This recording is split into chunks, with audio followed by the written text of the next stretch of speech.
The Lord bless you, heart dwellers. Sorry about getting the message up late, but we've had a snowstorm here, an incredible system on top of us, and it's just kind of leveled me. And Ezekiel, too, it's just very, very heavy. And there was a spiritual heaviness, too, that we've been feeling, and an exhaustion and kind of a lack of joy and a lack of strength. And very interestingly, one of Lana Vosser's word of knowledge about the situation in the body right now, and I want to read it to you because it addresses exactly what we've been going through lately.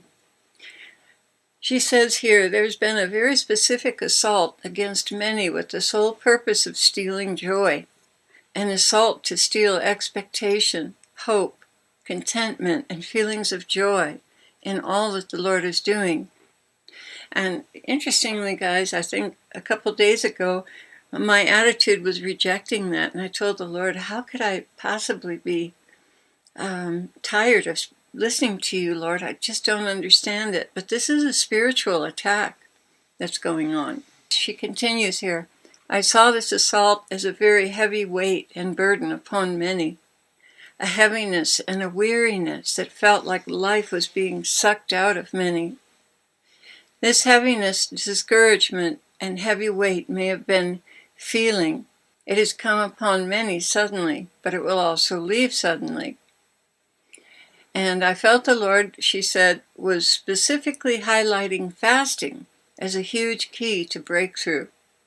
I heard the words while being with the Lord. Fasting is fast-tracking many back into joy.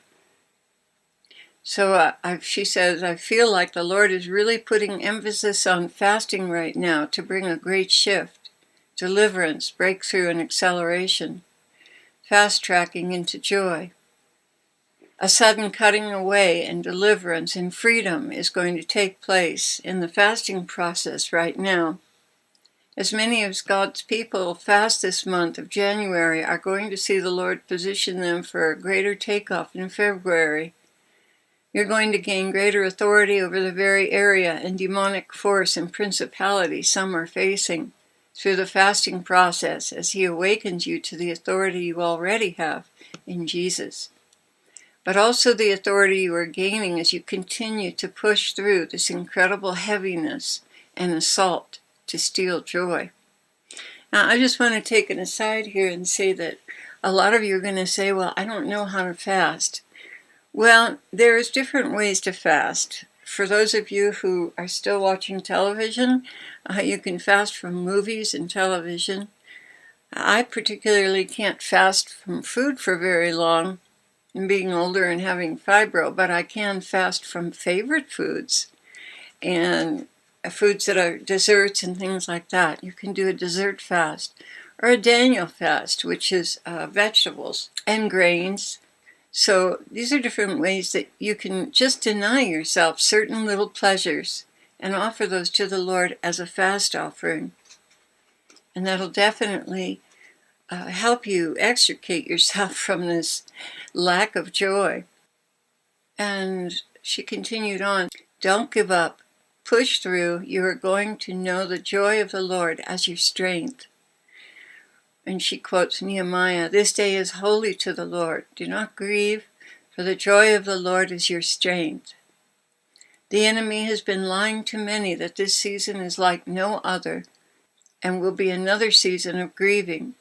But I felt the Lord saying that He is rebuilding confident expectation in Him, hope arising and raining down again, that will see the fruit of that joy released.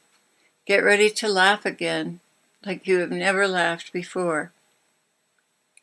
I asked the Lord why there has been a constant emphasis on joy, she continues, and a constant assault by the enemy to see joy stolen. And I felt Him say, because this year, 2016, is going to be the year of great joy for many. I think that's the rapture myself, personally. Going back to what Lana is saying, greater grace, greater peace rather, greater confident expectation in Him.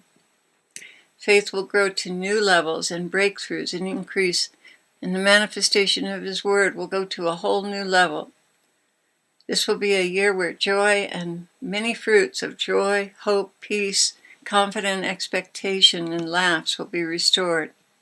You may feel very heavy right now, but I want to encourage you to keep pressing in. Fasting is a key right now to unlock more than you are believing for.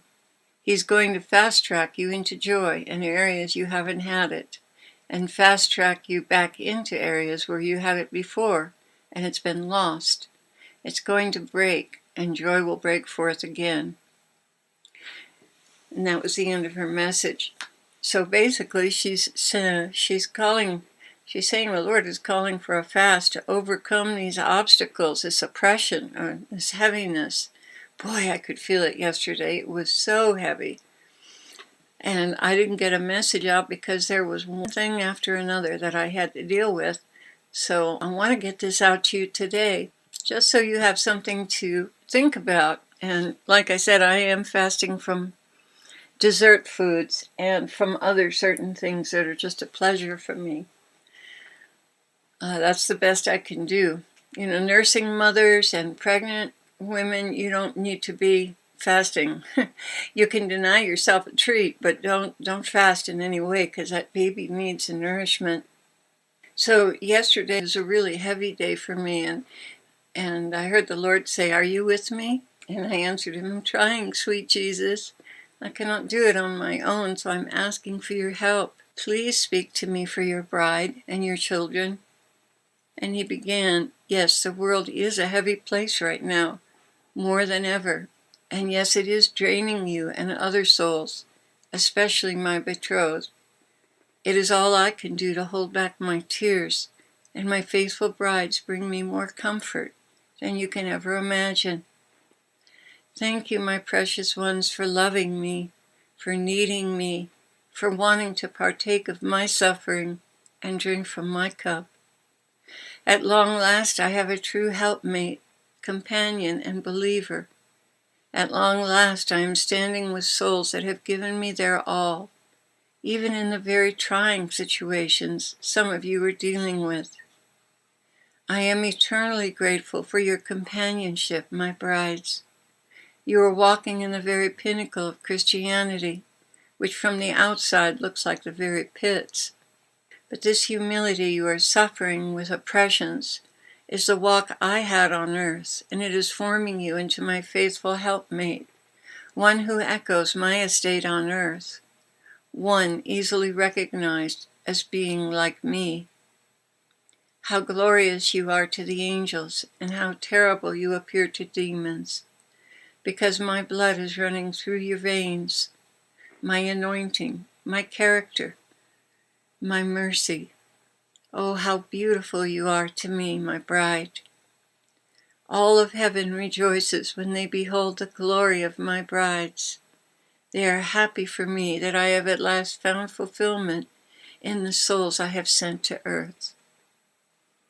And that was the end of his message. And, in all things, I don't care what it is that we suffer. If it's sickness that doesn't yield to prayer, I always pray, and I'm glad to see sickness leave when I pray. It happens many times with Ezekiel and I, between the two of us, and pray against oppressions. But when something doesn't yield to prayer, we know the Lord is using that as a fast offering. And so even this assault against joy has been a fast offering, because I know the Lord is suffering great trials in his heart for the souls that he will never see again. And one more thing I wanted to share with you, a note on yesterday's message, and that is, can you imagine? I don't know how it is for a lot of you, but it's very difficult for me to find, for instance, shoes that fit me just right, because I'm up already into a man's size because I'm tall. And so I don't have much of a choice when it comes to shoes. And they have to fit just the right way. They can't be too narrow. They can't be too broad. They have to have a certain shape. It's amazing. And trying to find shoes that are comfortable that I can walk in is really hard. And some of you probably are familiar with the expression, an old shoe. My friend is like an old shoe. Well, old shoes are broken in, and they're comfortable to walk in. But more than that, the Lord, I believe, yesterday really, really unveiled his heart to us that each one of us is so uniquely different and fulfilling his need. The need that he has when he created us as beautiful, unique individuals, to see us coming back to him, to see us reaching out for him and our life being fulfilled as he would have it fulfilled, is such a beautiful thing to him. And we're like those old shoes. We're like an old shoe or a shoe that we discover that fits us to a T, that's perfect. Each one of us is like a different shoe that fits a different part of God and different specifications, like a glove fitting a hand perfectly. Each one of us is different. And you can imagine he's giving forth these beautiful anointings and gifts to souls when they're conceived, and how he longs to see that soul fulfill all those gifts and anointings. So you can imagine what he feels like when he loses one who was so unique that no one else could ever take their place. And yes, he has other souls that he loves and adores, but there was something about that one soul that cannot be replicated. And so you can imagine what he goes through when there is a mass tragedy or war breaks out and many are killed and there's no hope of redemption for them. So we're bound and likely to feel some heaviness, guys. We're going to feel that because we're so close to him and our heart beats in unison with his heart. So we're bound at times to feel that heaviness that he's going through. But he's giving us the strength to walk through it. And as far as the oppression from the enemy goes, fasting and worship, through all that, we're going to mount upward and overcome that as well. So the Lord bless you, heart dwellers. Just a little message for you today to cheer you up. And this evening, God willing, he'll give us another message for tomorrow.